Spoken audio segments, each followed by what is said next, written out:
Hello കൂട്ടുകാരെ, welcome back to our channel. Police story എന്ന് പറയുന്ന ക്രൈം ത്രില്ലർ സ്റ്റോറിയുടെ പാർട്ട് 3 സീരീസിലേക്ക് എല്ലാ കൂട്ടുകാർക്കും സ്വാഗതം. അതിവേഗം ഇറങ്ങി പാഞ്ഞു വരികയാണ് ലോറി. ഫോറസ്റ്റർ രാമനാഥൻ കൈ കാണിച്ചു. ലോറി നിൽക്കുകയല്ല, വേഗത കൂട്ടുകയാണ് ചെയ്തത്. വീൽചാലുകളിലൂടെ ഒഴുകിക്കൊണ്ടിരിക്കുന്ന വെള്ളം ഇരുവശത്തേക്കും ചീറ്റിത്തെറിച്ചു. അതിൻ്റെ വേഗത കണ്ട് ജീപ്പിലിരുന്നവർ ഭയന്നുപോയി. ജീപ്പ് ഒരു വശത്തേക്ക് വെട്ടിച്ചു മാറ്റി. അതൊരു മരത്തിലിടിച്ചു, അല്ലെങ്കിൽ അത് താഴ്ചയിലേക്ക് ചെരിഞ്ഞു വീഴുമായിരുന്നു. മഴ പെയ്ത് ഭൂമി കുതിർന്നതിനാൽ അവിടെ മണ്ണിടിയാൻ തുടങ്ങിയിട്ടുണ്ട്. ലോറി കടന്നു പോകുമ്പോൾ ചെളിവെള്ളം ഫോറസ്റ്ററുടെ മടിയിലേക്ക് ചീറ്റിത്തെറിച്ചു. ഭയത്തേക്ക് തല നീട്ടി ഫോറസ്റ്റർ രാമനാഥൻ തിരിഞ്ഞു നോക്കി. വട്ടവാളിന് അറുത്ത ഈട്ടിത്തടിയുടെ തള്ളങ്ങൾ അടുക്കി കെട്ടിയിരിക്കുന്നു. ആ പകൽ കൊള്ള കണ്ടപ്പോൾ രാമനാഥൻ്റെ രക്തം തിളച്ചു. അദ്ദേഹം പല്ലുകൾ ഞെരിച്ചു. ആ ജീപ്പ് വിടരുത്, ജീപ്പ് തിരിക്ക്, രാമനാഥൻ നിർദ്ദേശിച്ചു. ഡ്രൈവർ വളരെ വിദഗ്ധനായിരുന്നു, പക്ഷേ വീലുകൾ ചെളിയിൽ കറങ്ങിയതേയുള്ളൂ.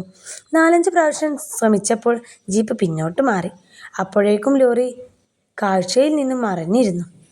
അവർ രക്ഷപ്പെട്ടു. ഇനി നമുക്കവരെ കിട്ടുമെന്ന് തോന്നുന്നില്ല സാർ, പിന്നിലിരുന്ന ഒരു ഗാർഡ് പറഞ്ഞു. നമുക്ക് ശ്രമിക്കാം. അല്പം ഭാഗ്യമുണ്ടെങ്കിൽ നമുക്ക് അതിർത്തിക്കുള്ളിലിട്ട് പിടിക്കാം. അന്തപ്പൻ്റേതാണ് ലോറി. അവൻ്റെ മില്ലിലേക്കായിരിക്കും അത് പോകുന്നത്. രാത്രിയിൽ തടിയറുത്ത് മൂടിക്കെട്ടിയ വള്ളത്തിൽ ടൗണിലേക്ക് അയക്കുകയാണ് അവൻ്റെ പുതിയ ജോലി. രാത്രിയിൽ പുഴയിലൂടെ യഹമ ഘടിപ്പിച്ച വള്ളങ്ങൾ വരാറുണ്ട്. അന്തപ്പന് എക്സ്പോർട്ട് ലൈസൻസ് ഉണ്ട്. അവൻ കയറ്റി അയക്കുന്നത് മുഴുവൻ കള്ളത്തടിയാണ്. ജീപ്പിൻ്റെ ഏറ്റവും പിന്നിലിരുന്ന വാച്ചർ പറഞ്ഞു. അയാളുടെ ഒരു വശം മുഴുവൻ മഴ നനഞ്ഞു കുതിർന്നിരുന്നു. ഇനി കാര്യം ഞാനേറ്റു. 5 മിനിറ്റിനുള്ളിൽ ലോറിയുടെ മുന്നിൽ ഞാൻ ഇത് നിർത്താം. വളരെ പണിപ്പെട്ട് ജീപ്പ് തിരിച്ചുവിട്ട് ഡ്രൈവർ പറഞ്ഞു. ലോറി പോയ വഴിയിലൂടെ ജീപ്പ് ഓടിക്കുമ്പോൾ ടയറുകൾ തെന്നി മാറുന്നത് അയാൾ അറിഞ്ഞു. ഫോറസ്റ്റർ പറഞ്ഞു തീരുന്നതിന് മുമ്പ് ലോറി കണ്ണിൽപ്പെട്ടു. ഇറക്കിമിറങ്ങി ചെല്ലുന്ന നിരപ്പിലായിരുന്നു അത്. ചിറവെട്ടിയുണ്ടാക്കിയ ഒരു റോഡായിരുന്നു. ഇരുവശത്തും വെള്ളം നിറഞ്ഞു കിടക്കുന്നു. ഓ ഗോഡ്, നമ്മൾ രക്ഷപ്പെട്ടു, ഗാർഡ് ഉത്സാഹത്തോടെ പറഞ്ഞു. ലോറി അവിടെ താണു. ഡ്രൈവർ പറഞ്ഞു, ഇനി അവർക്ക് രക്ഷയില്ല. ആ നിമിഷം തന്നെ ഡ്രൈവർ ജീപ്പ് ലോറിക്ക് മുന്നിൽ ചവിട്ടി നിർത്തി. ലോറിയുടെ പിൻചക്രങ്ങൾ അതിവേഗം കറങ്ങി പുറകിലേക്ക് ചെളി തെറിക്കുന്നുണ്ടായിരുന്നു. ലോറിയിൽ നിന്ന് 4-5 ആളുകൾ ചാടിയിറങ്ങി. എഞ്ചിൻ നിന്നു. വാച്ചർമാരും ഗാർഡുകളും അവരെ നേരിട്ടു. റോഡിലും വെള്ളത്തിലുമായി പൊരിഞ്ഞ യുദ്ധം. ലോറിയുടെ ഡ്രൈവർമാരെയും മറ്റൊരാളെയും ഫോറസ്റ്റർ പിടികൂടി. മറ്റുള്ളവർ രക്ഷപ്പെട്ടു കളഞ്ഞു. ഇരുവരുടെയും കൈകൾ പിന്നോട്ടാക്കി കെട്ടി. മഴ മാറുകയും മഞ്ഞവെയിൽ പരക്കുകയും ചെയ്യും.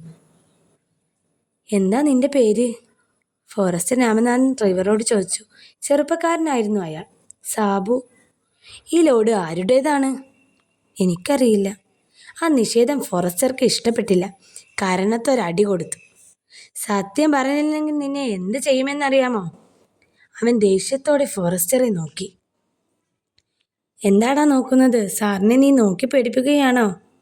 ഒരു ഗാർഡ് സാബുവിൻ്റെ മുഖമടച്ച് ഒന്നുകൂടി കൊടുത്തു. എന്നെ കൊല്ലാൻ പറ്റുമോ നിങ്ങൾക്ക്?